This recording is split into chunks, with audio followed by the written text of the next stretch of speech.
नमस्कार, स्वागत है आपका। आप देख रहे हैं सी न्यूज भारत। मैं हूं आपके साथ इशिता। वक्त हो गया उत्तर प्रदेश बुलेटिन का। इस बुलेटिन में बात होगी एटा की, जहां विद्युत विभाग द्वारा मेगा विद्युत समाधान शिविर आयोजित किया गया है।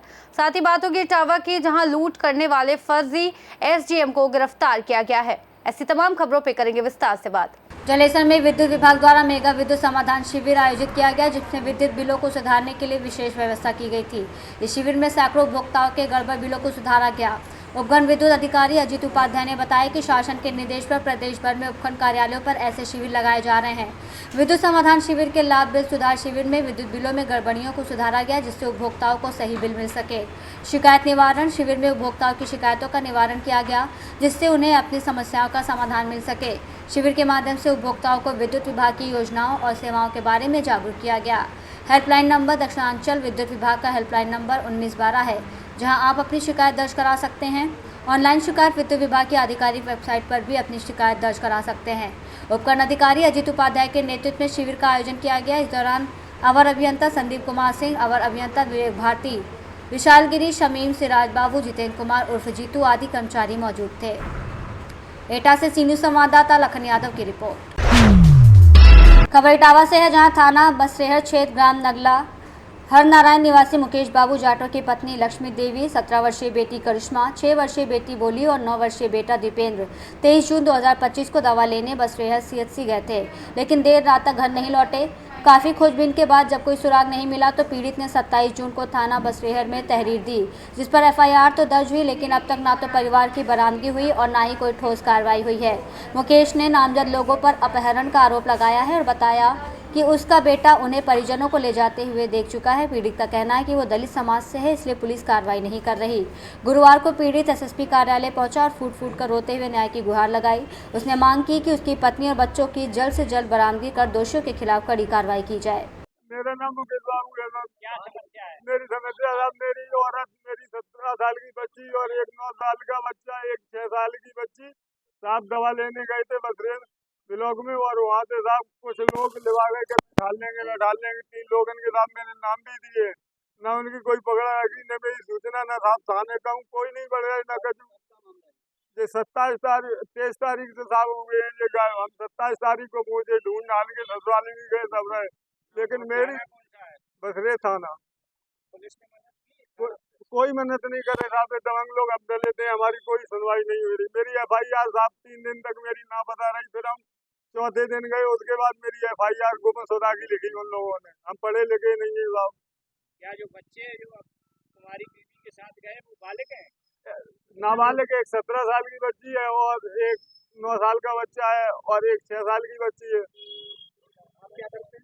हम चिनाई का काम करते, साथ सुबह काम पे चले गए, मुझसे कहीं दवाई को दें तो दवाई को ठीक है और कह के चले गए। एक बच्चा मेरा रह गया था 14 साल का, उसने लेगी 3 लड़के थे, 2 को पहचान लिए उन्होंने, कह चलो हम तुम्हें छोड़ देंगे, उदयपुरा छोड़ देंगे, तब से साहब पता ही नहीं है साहब।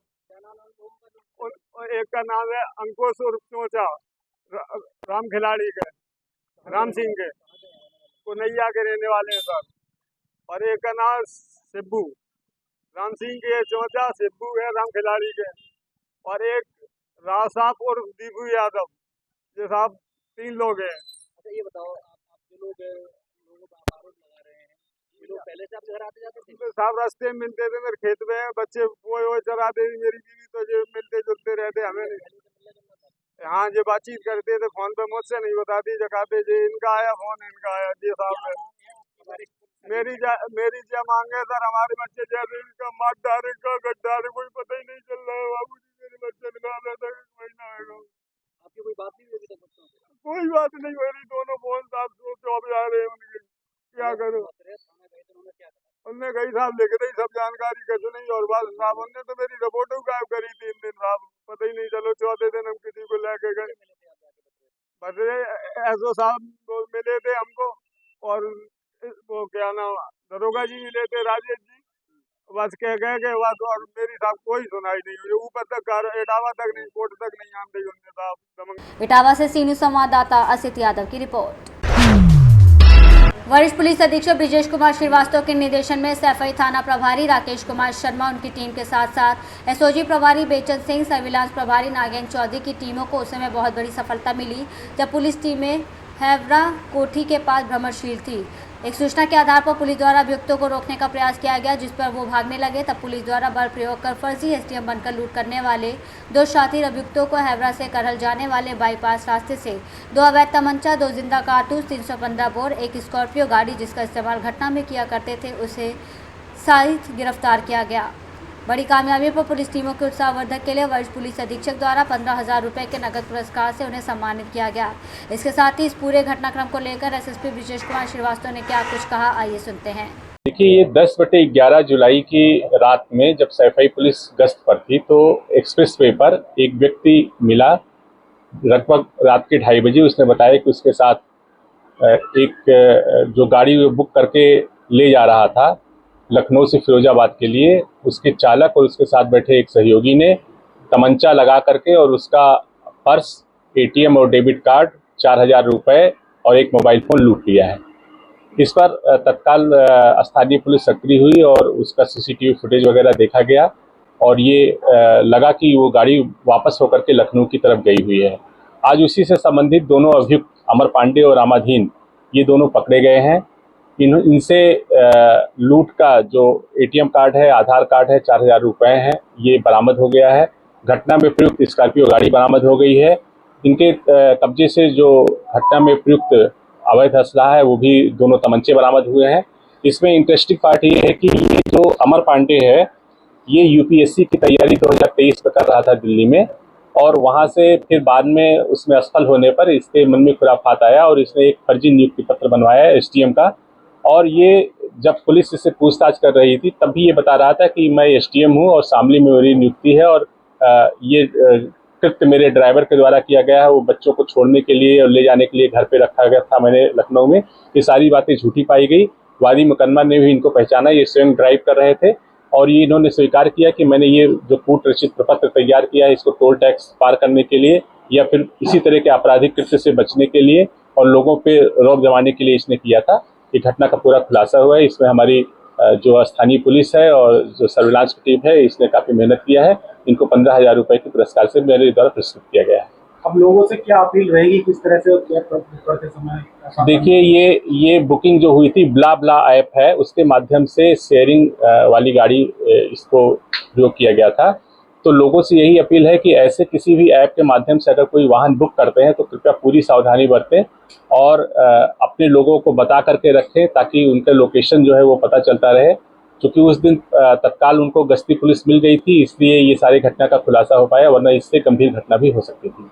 सर, जो लोग आईएएस सरकारी है और क्या इसका कोई ऐसा डॉक्यूमेंट बरामद हुआ है ऑनलाइन या प्रमाण के तौर पर जो अपने साबित करने है कि इसने फर्जी भाड़ा किया है आईएएस?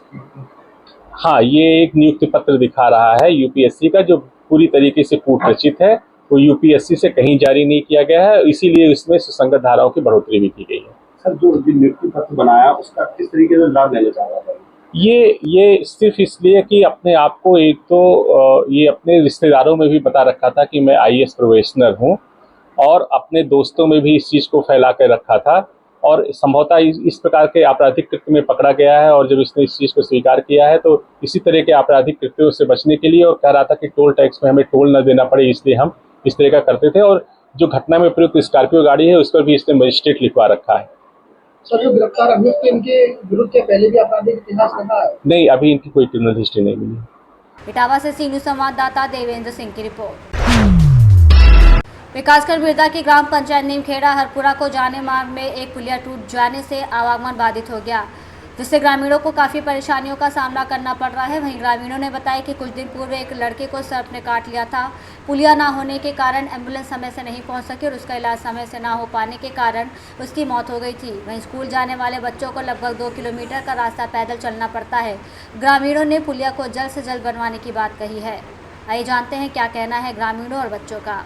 अजय सिंह, नीमखेड़ा हरपुरा। क्या समस्या है? समस्या है कि 20 दिन से पुलिया टूटी हुई है और यहाँ से बीडीसी सदस्य ब्लॉक प्रमुख की मम्मी जी हैं जिनका नाम सूरज रानी है और उन्होंने भी कुछ सुना और 20 दिन से परेशान है। बच्चे कम से कम 1.5-2 किलोमीटर से यहाँ आते हैं, वैन इस साइड से लेके जाती है, फिर यहीं पर छोड़ जाती है, फिर 2 किलोमीटर बच्चों को निकलना पड़ता है। और बच्चे छोटे छोटे बच्चे हैं जो एक में पढ़ते हैं, कोई 2 में पढ़ते हैं, 3 में पढ़ते हैं, छोटे छोटे बच्चे हैं। दिक्कतें बहुत हैं, एक ही नहीं, एक आगे एक पुलिया की और जर्जर हालत है, वो कभी भी टूट सकती है। ये समस्याएं हैं। पूर्व अभी एक बच्चा को सांप ने काट लिया था, इस पुलिया के कारण एम्बुलेंस नहीं आ पाई, वो वहाँ से हम लोग यहाँ लाए, तब तक वो डॉक्टर बोल रहे थे 1-1.5 घंटे और पहले आ जाता तो जान बच सकती थी, लेकिन इस पुलिया के कारण बच्चे की भी जान चली गई। और प्रेग्नेंट लेडियों को जैसे अगर किसी का अभी एक डिलीवरी हुई तो उसमें भी दिक्कत आई हम लोगों को पहुंचाने में। अगर एक आध और लेडी के लिए लेके जाना पड़ेगा तो यहाँ से 2 किलोमीटर दूर हमको यहाँ लेके आना पड़ेगा, फिर यहाँ से एम्बुलेंस लेके जाएगी। और यहाँ से कम 2 गांव जुड़े हुए हैं, नीमखेरा और हरपुरा में 800 आबादी है और नीमखेरा में 1000 के लगभग आबादी है। वो 2000 लगभग 1700-2000 के लगभग आबादी डिस्टर्ब हो रही है। और 1 साल पहले इस रोड का बजट आश्वासन दोनों मिले, इसमें से दोनों में से कुछ नहीं हुआ, ना रोड की सुनवाई हो रही है ना कुछ। चलिए ठीक है। जय हिंद सिंह, हरपुरा नीमखेरा के निवासी हैं। क्या समस्या है? ये 15-20 दिन से पुलिया टूटी हुई है, जिससे वो बच्चों का आवाज़ पढ़ने के लिए तकलीफ हो रही है, निकल ही नहीं पा रहे, पानी भरो और जान का खतरा है। पुलिया के बारे में कोई सुन नहीं रहा है, 15 दिन से टूटी हुई है। अच्छा, इसके पूर्व में अभी किसी को सांप ने काटा था? हाँ, 15 दिन पहले 16-17 साल के बच्चे को काटा था और उसकी समय पर एम्बुलेंस नहीं आने से उसकी मौत भी हो गई है। एम्बुलेंस का नहीं आ पाई थी? क्यों नहीं आ पाई? पुलिया टूटी हुई थी, इस वजह से। अगर पुलिया सही होती तो एम्बुलेंस आ सकती थी? हाँ, आ सकती थी। चलिए ठीक। नाम है तुम्हारा? संस्कार। कहाँ के निवासी हो? हरपुरा ग्राम। हरपुरा के। बेटा स्कूल जाते हो? कौन सी क्लास में पढ़ते? 5 में। इस रास्ते से जाते हो तो दिक्कत होती है क्या तुम्हें? क्या दिक्कत हो रही बताओ? वैन निकल पा रही हमारी। आपकी गाड़ी नहीं निकल पा रही। लगभग कितने दिन से ये पुलिया टूटी है? 20-15 दिन से। 15 दिन से टूटी है, मतलब तुम लोग को आने जाने में दिक्कत हो रही है। कितने किलोमीटर दूर से जाना पड़ता है? 3 किलोमीटर। पैदल जाते हो, पैदल आते हो? क्या नाम है तुम्हारा? योगेंद्र। क्या नाम है? योगेंद्र। योगेंद्र। कौन सी क्लास में पढ़ते? 3 में। 3 में? 3 में पढ़ते? डेली स्कूल जा रहा है? डेली स्कूल जा रहा है? ये पुलिया टूट गई, पता है तुम्हें? टूटी पुलिया, गाड़ी आ रही तुम्हारी? नहीं आ पा रही। कैसे आते? पैदल आते? वहाँ से पैदल आ रहे? क्या नाम है तुम्हारा? मानवी। मानवी। कौन सी क्लास पढ़ती? 2 में। 2 में। तुम्हारी गाड़ी आ रही है यहाँ पे? नहीं। लेने नहीं आ पा रही? क्यों? पुलिया टूटी है। पुलिया टूटी की वजह से नहीं आ पा रही गाड़ी। वहाँ से पैदल आते आप? चलिए ठीक है। कम से कम 1.5 ललितपुर से सीनियर संवाददाता जितेंद्र सिंह पवार की रिपोर्ट। खबर जनपद ललितपुर के विकासखंड मनावरा से आ रही है, जहां लिथौरा ग्राम पंचायत में ग्राम प्रधान और विकास विभाग के अधिकारी द्वारा हंसरी हंसरा मेन रोड नाला के पास लाखों रुपए की लागत से मनरेगा पार्क बनाया गया है, जिसके निर्माण में घटिया सामग्री का प्रयोग किया गया और मानक के अनुरूप न बनाते हुए ढांचा तैयार किया गया था, जो आज कुछ ही महीनों में अपनी दुर्दशा पर आंसू बहा रहा है। बता दें कि मनरेगा पार्क के चारों ओर खोदे गए पिलर के गड्ढे, जो लगभग 1 या 2 फुट गहरे बने थे, जो पानी बहाव से उखड़ गए और चारों तरफ बनी हुई बीम जगह जगह से क्रैक हो चुकी है। बीम के ऊपर बाउंड्री के रूप में लगाई गई 1 इंची जाली जो तार से बांधी गई थी, जो विकास विभाग की पोल खोल रही है। पार्क के पिलर और बीम निर्माण में घटिया सामग्री में चाइनीज पतले रिंग और 3 सूती सरिया आदि खुदकार की गुणवत्ता को बयां कर रहे हैं, जिस वजह से आज मनरेगा पार्क पर पूरी तरह से खरखास नजर आ रहा है। सवाल ये उठता है कि जब विकास विभाग की निगरानी में निर्माण कार्य चलते हैं, फिर झोल कैसे? ऐसे में बंदरबन की आशंका जताई जाती है। मनावरा ललितपुर से सीनियर संवाददाता राकेश कुमार वैद्य की रिपोर्ट।